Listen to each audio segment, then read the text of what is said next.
সীমান্তবর্তী কৃষ্ণগঞ্জের বিষ্ণুপুর প্রত্যন্ত গ্রাম।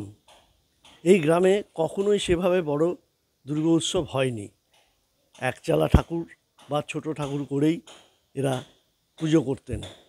অনেক আশা থাকতো কলকাতার নামি দামি প্যান্ডেল দেখার, কি পুজো দেখার, কিন্তু তারা যেতে পারতেন না।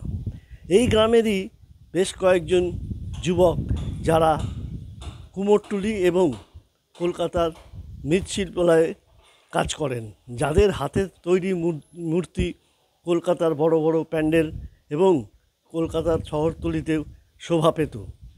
তবে আর চিন্তা করলেন তারা পরিবারের কথা ভেবে এবং গ্রামের কথা ভেবে 1 বছর ধরে অবসর সময় কাজের ফাঁকে গড়ে তুললেন কলকাতার নামি দামি মূর্তির আদলে আর্টের মূর্তি, যা গ্রামে এই প্রথম মানুষ খুশি হয়েছেন।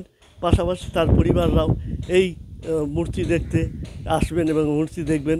এলাকার মানুষ খুব খুশি, তাদের গ্রামে কলকাতার মতোই দুর্গা উৎসবের মূর্তি তৈরি হয়েছে।